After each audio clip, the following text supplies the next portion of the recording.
I think Henry Ford may have been the most influential man of the 20th century.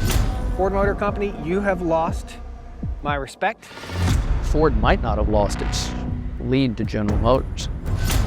You have lost my business forever. Ford shut down production of the popular electric truck for 5 weeks following this fire in Dearborn that happened back in February. Ford says it lost $3 billion before taxes over the past 2 years, and it expects to lose billions more this year. Every single car company in the world, not just Ford, is losing money selling electric vehicles, except for Tesla.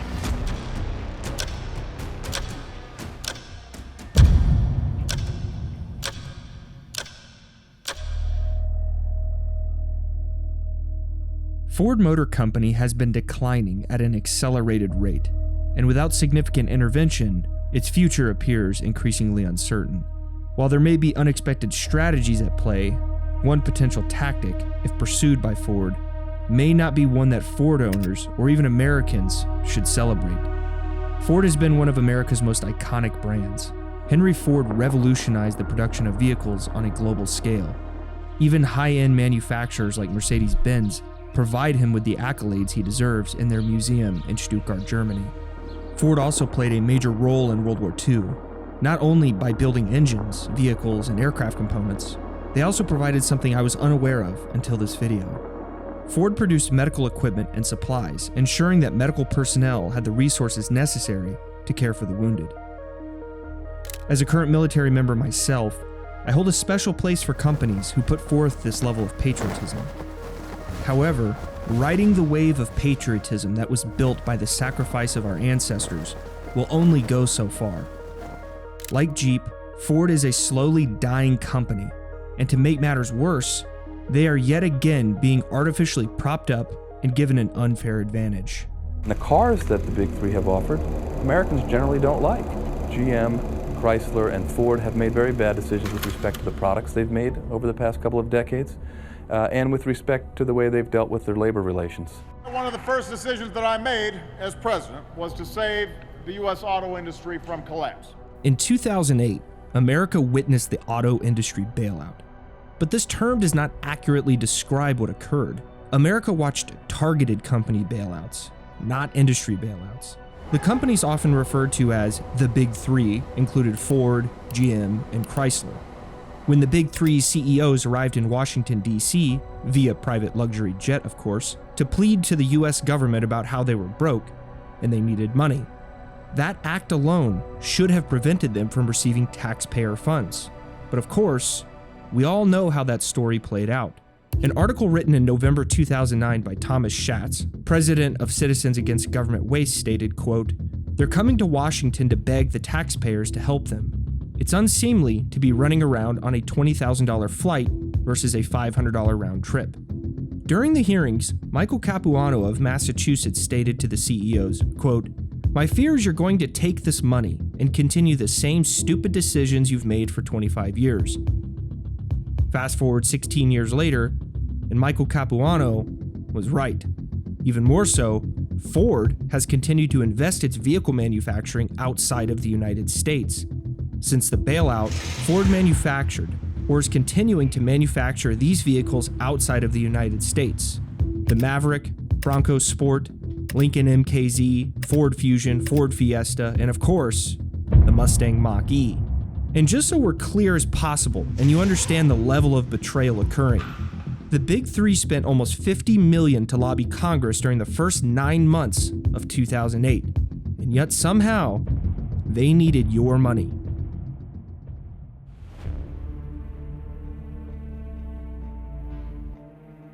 Ever since Ford adopted the practice of taking taxpayer funds for private use, they seem to have lost touch with how businesses are supposed to operate, with simple concepts like supply and demand and making a profit.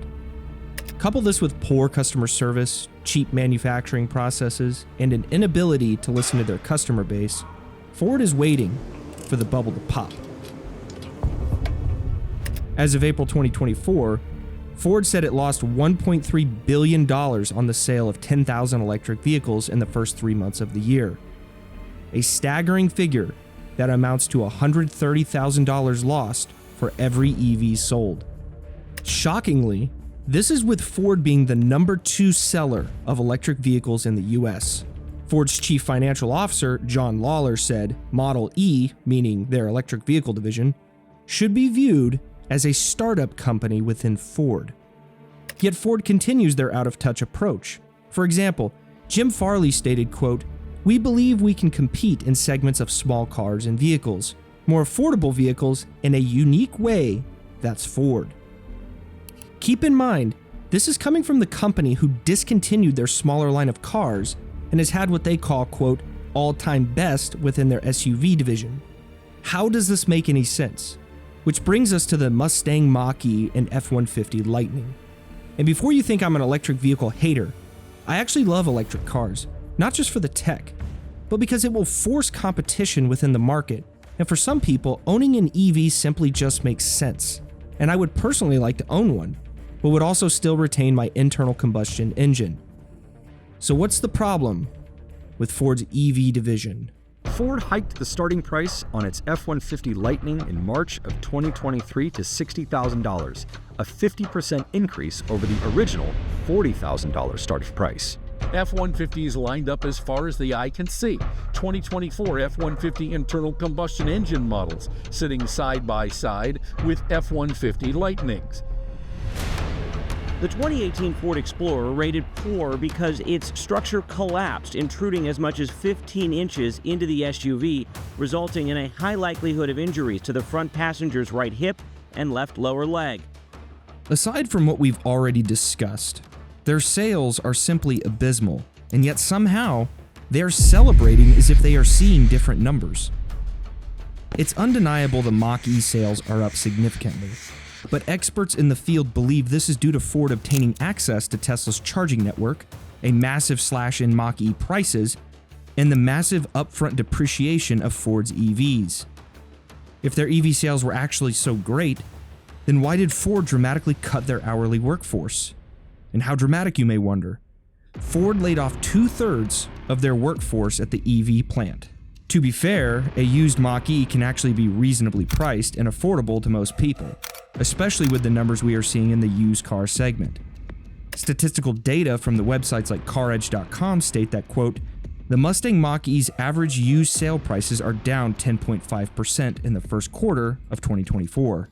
Unfortunately, this leaves the early adopters and new car buyers of the Mach-E with a financial burden, as the value of the Mach-E within 3 years of ownership will plummet to 50% of the original purchase price. Compared to Tesla, after 5 years of ownership, the vehicle retains almost 75% of its original purchase price. The base Model 3 retails for $34,000, and the Mach-E retails for $40,000. The choice between the two seems fairly obvious if you are purchasing a new EV. However, the Mach-E is also plagued with problems, starting with battery malfunctions, software issues, reduced power output due to failures in design and software. Now, Ford is recalling approximately 30,000 Mach-Es to have a control unit replaced due to mechanical damage that was induced by poor design and manufacturing. But these problems pale in comparison to Ford's lack of planning in the EV segment. Ford doesn't even have enough trained technicians available to service their EVs. Called the Ford dealer where I bought my Lightning from, explained what was going on, and asked if I could bring the truck in to get repaired. This is the first concerning thing that happened with this. They said they currently have one Ford Lightning in their shop. They only have one battery rack, so they can only apparently fix one at a time. It's been there for several months, and quote, it's likely to be there for several more months while they wait for the part. Compounding Ford's lack of loyalty to not just their base, but to who funds them, the taxpayer, Ford is actively employing Chinese manufacturers, like Contemporary Amperex Technology Co., Limited, also known as CATL, by installing their batteries in the Ford EV lineup. While it has become common for manufacturers to use Chinese parts, they are never the most critical parts and the most expensive parts. Moreover, Ford is using taxpayer money, whether through subsidies such as tax incentives or government loans.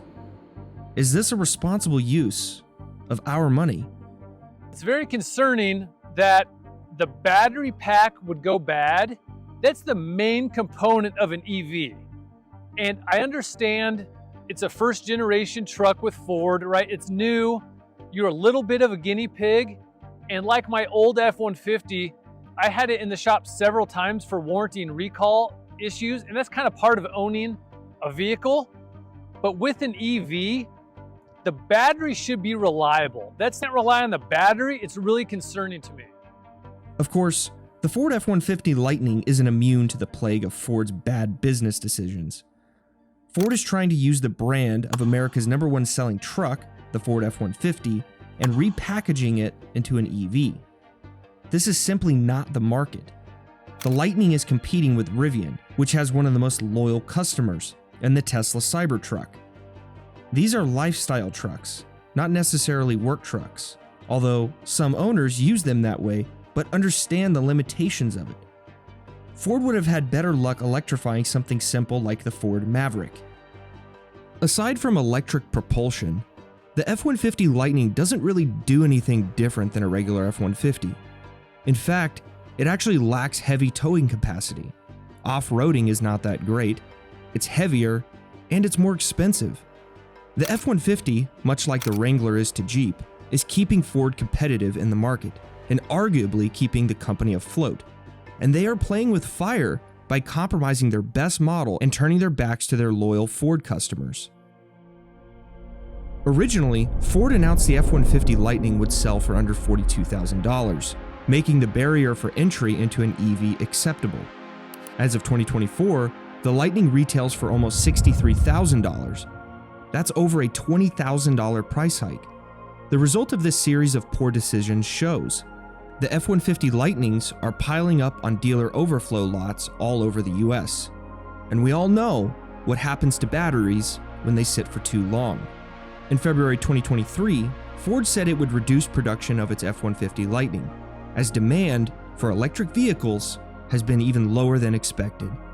Ford told suppliers in December it planned to produce about 1,600 F-150 Lightning EV trucks per week starting in January, roughly half of the 3,200 it previously had planned.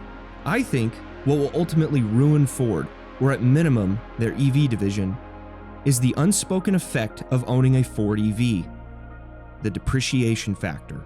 I know you saw the post, Dad, so don't answer, but in the chat, $95,000 MSRP, new Ford F-150 Lightning Platinum. How much do you think the cash offers were from dealers when it's used with 500 miles on it? Drum roll, please. Again, $95,127. I mean, that's $56,000 in depreciation, Dad. Yeah, that's kind of silly. Compare this to the internal combustion F-150, which on average depreciates 24% after 5 years. At this juncture, it seems Ford is facing the inevitable truth.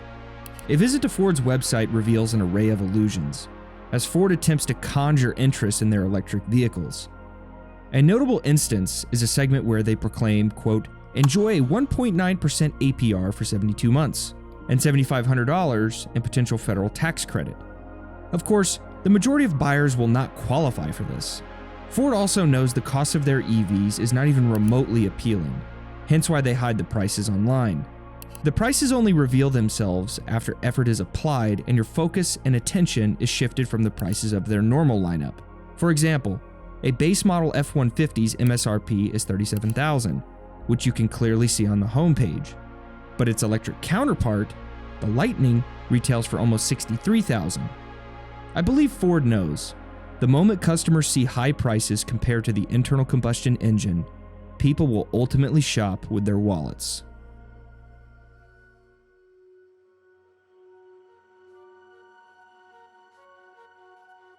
The U.S. Department of Energy is investing billions, into a new auto plant coming to West Tennessee, making it the single largest federal investment ever made in the auto industry. The loan is worth $9.2 billion, which will go to Ford's Blue Oval City in Haywood County, along with 2 Ford plants in Kentucky to help with manufacturing batteries. Blue Oval Plant, funded by taxpayers, while Ford still overcharges for vehicles that are built poorly, unserviceable, and simply not ready for production. The Blue Oval plant is supposedly going to solve these problems. The plant is designed to be an all-in-one, self-sustaining, eco-friendly utopia ordained by Mother Gaia herself. However, could all of this be a ruse? There is widespread speculation that this taxpayer-funded Ford plant was simply a trick by Ford to get another plant built with no cost to Ford. Considering that the EV plant, with minor modifications, could be switched from producing EVs to internal combustion engines, and with the plant expected to be complete by 2025, the timing is interesting, to say the least. I think Ford has some semblance of an understanding about the means they acquired to build their plant. For example, Ford claims they are the ones investing in this extravagant project. This again is a lie. It's you that are investing in this facility. If Ford can truly use this technology of the plant to recycle batteries, this will in fact be revolutionary. Something that is never discussed with the EV movement is where the raw materials for batteries are obtained. There are thousands more children like 11-year-old Ziki. Barely 10 years old, these kids lug heavy sacks of cobalt to be washed in rivers. And even those too young to work spend much of their day breathing in toxic fumes. The children's cobalt is brought here to this market, where it is bought by a Chinese company for extremely low prices. Remember, Ford has partnered with CATL, a Chinese company. I truly hope there can be a shift within Ford. At their core, they are an American company built by one of the most inspiring leaders to have ever existed, Henry Ford. We need to let our car manufacturers know that we will support them, we will buy American, but we will not foot the bill unwillingly for their startups. Just remember the lesson we all learned growing up. When you work to buy something with your own money, you take care of it. But when someone else foots the bill, it for some reason becomes less important and loses its meaning.